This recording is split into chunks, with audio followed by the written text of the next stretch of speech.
Good morning, students. So today topic is metal carbonyls.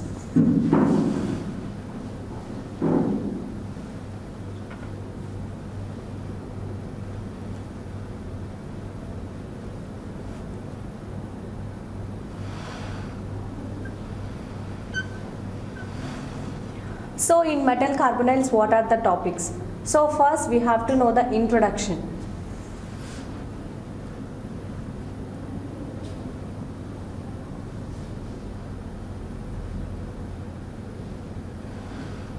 And next point is classification.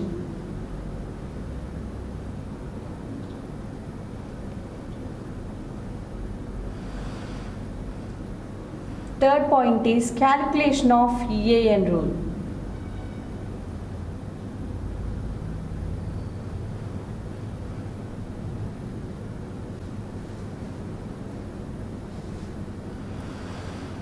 Next one is structures of metal carbonyls.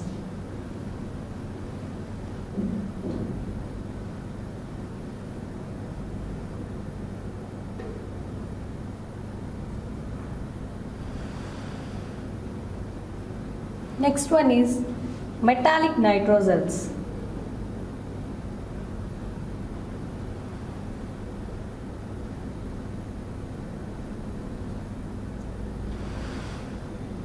And next one is metallocene.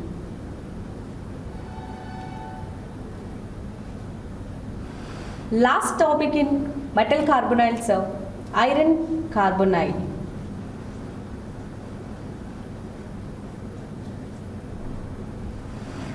So these are the subtopics of metal carbonyls. So in metal carbonyls, so what is the introduction?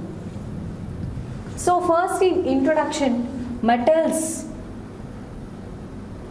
which are present in metal carbonyls are transition metals.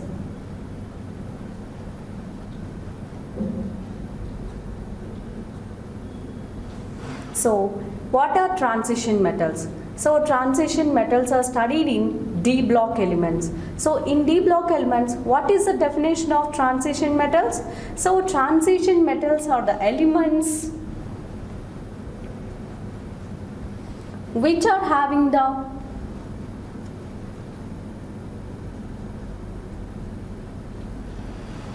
incompleted D subshell.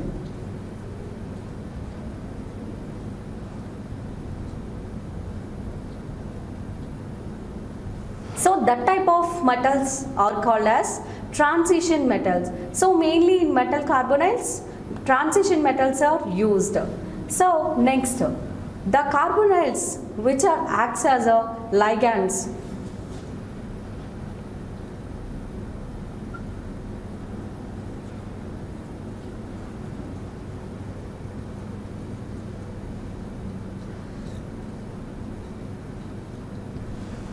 So according to these points, what is the definition of metal carbonyls? So the definition of metal carbonyls is these are the coordination complexes.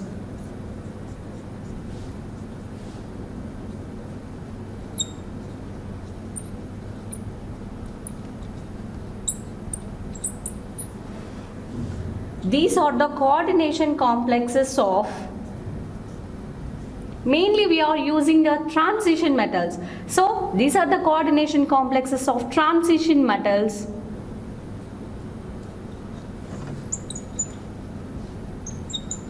with carbon monoxides or CO or acts as ligands. So this is the definition of metal carbonyls. So in metal carbonyls, nickel tetracarbonyl is the important carbonyl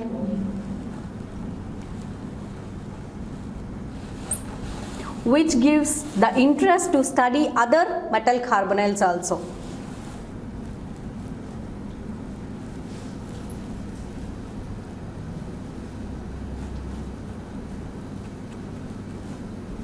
So there are three important points which are included in metal carbonyls. So what are they? So the 3 points. So in metal carbonyls, these are the coordination complexes having transition metals and CO molecules as a ligands. So the CO ligands which are present in metal carbonyls. So these are strong field ligands.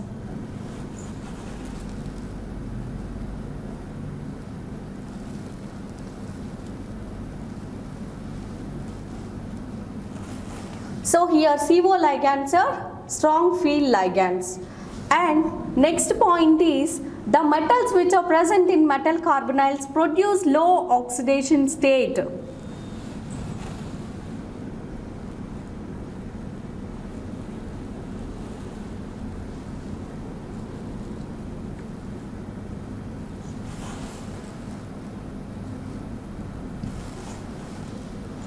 So which is 0 or even -1 also. Why metals produce 0 or -1 oxidation or low oxidation? So when metals are in low oxidation state, the metals are having higher electron density.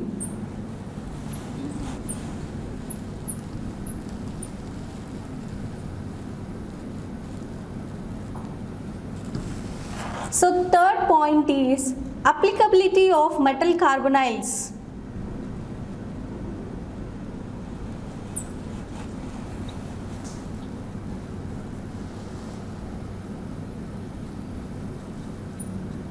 To EAN rule. So these are the 3 points which are important to know in metal carbonyls. So this is the introduction about metal carbonyls. So then we are going to discuss the classification of metal carbonyls. So how the metal carbonyls are classified. So mainly metal carbonyls are classified into 2 types. They are polynuclear metal carbonyls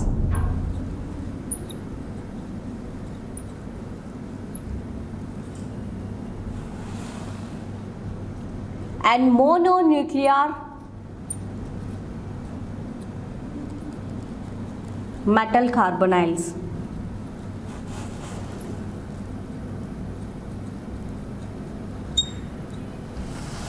So this is the classification.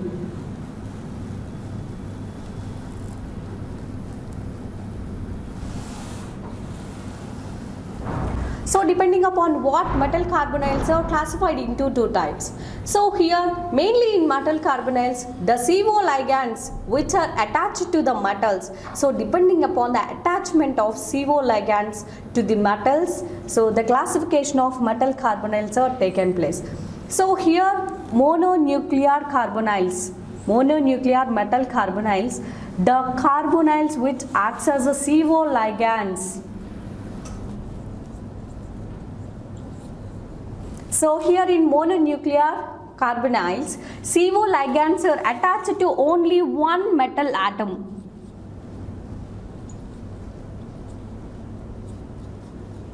So that type of carbonyls are called as mononuclear metal carbonyls. So here the CO ligands are attached to only one metal atom. So what are the examples for mononuclear metal carbonyls? So nickel tetracarbonyl, iron pentacarbonyl. So these are the mononuclear metal carbonyls. So in these examples the CO ligands which are attached to the metal, means here the CO ligands are attached to only one metal atom.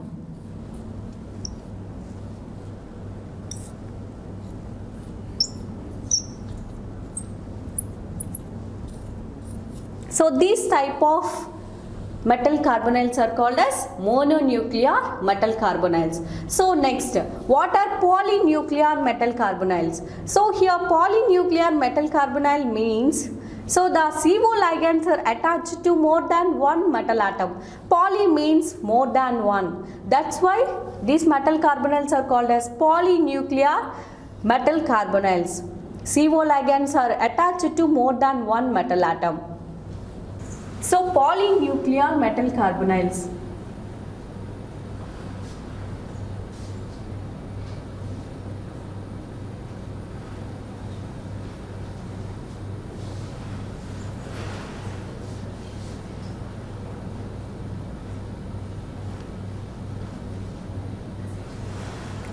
So in polynuclear metal carbonyls, the CO ligands are attached to more than one metal atom.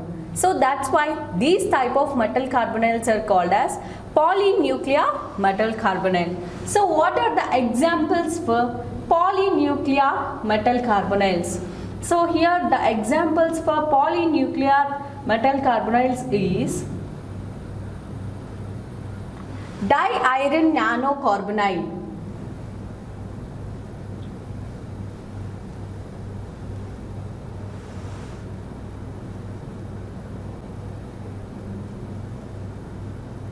Here the CO ligands are attached to two metal atoms, so which are iron atoms. So that's why this is the example of polynuclear metal carbonyls. So then we are discuss about EAN rule.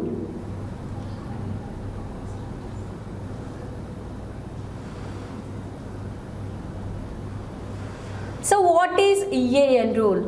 So EAN means effective atomic number.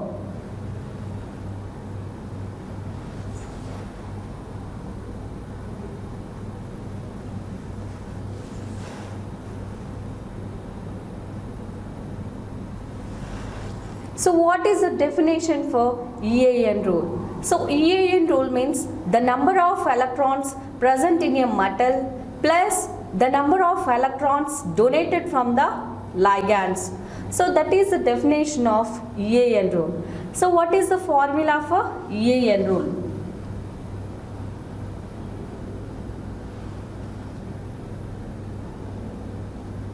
So the electrons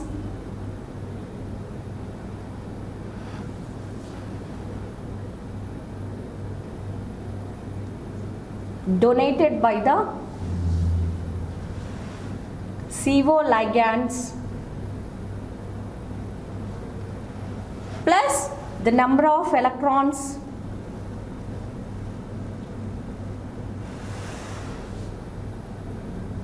present on a metal. So this is definition of EAN rule, and the formula is atomic number of metal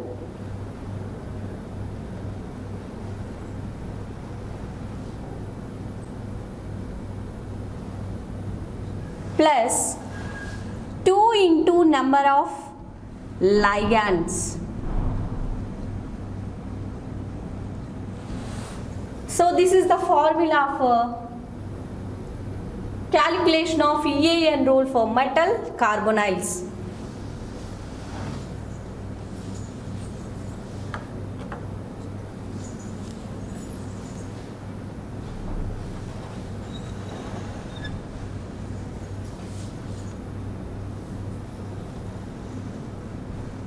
So this EAN rule is calculated for metal carbonyls, which are classified into polynuclear metal carbonyls and mononuclear metal carbonyls. So another important point in the classification is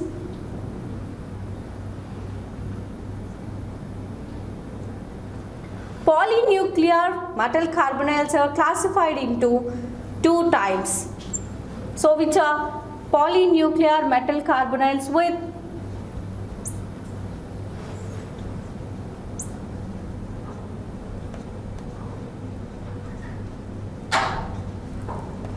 CO bridges.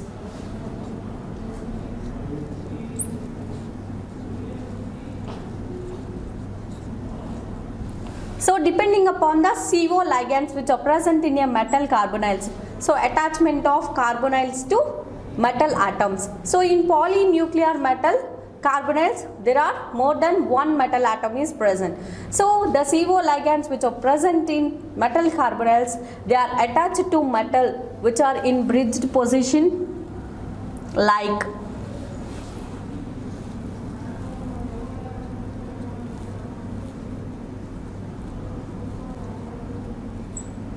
So this is the bridging of CO ligands to the metals. So polynuclear metal carbonyls with CO bridges. Next one is polynuclear metal carbonyls without CO bridges.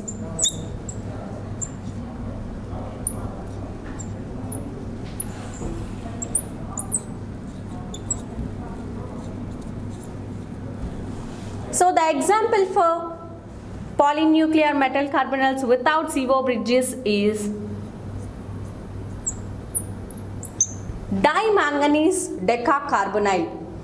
So these are the classifications of metal carbonyls, and we know the EAN rule also. So this EAN rule is calculated for the metal carbonyls. So EAN rule is calculated for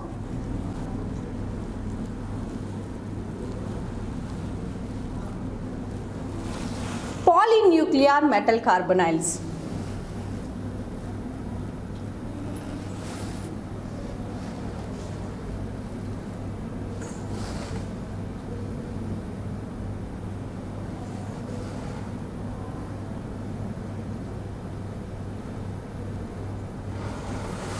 Or mononuclear metal carbonyls.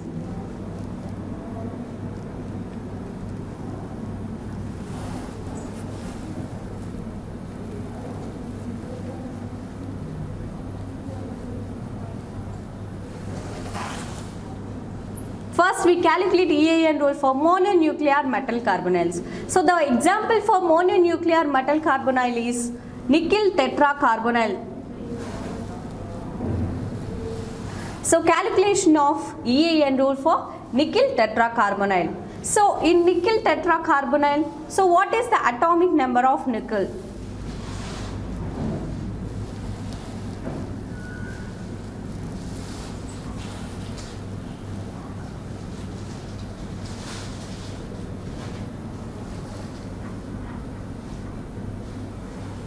Here the atomic number of nickel is 28. So the electrons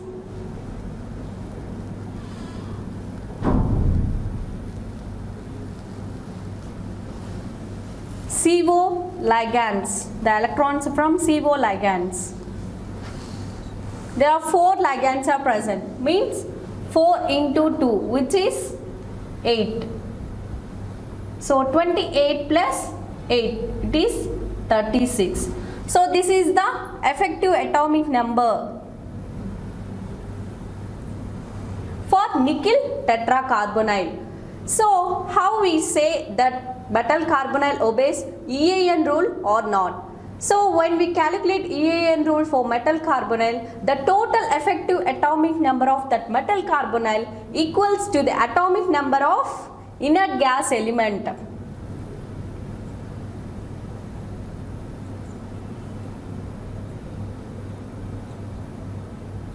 So here the inert gas elements are xenon, krypton and radon. So when the total effective atomic number of metal carbonyl equals to the atomic number of inert gas elements, then that metal carbonyl obeys EAN rule. So here in metal nickel tetracarbonyl, the total effective atomic number is 36, which is equal to the atomic number of krypton. Hence, the complex which is nickel tetracarbonyl obeys EAN rule.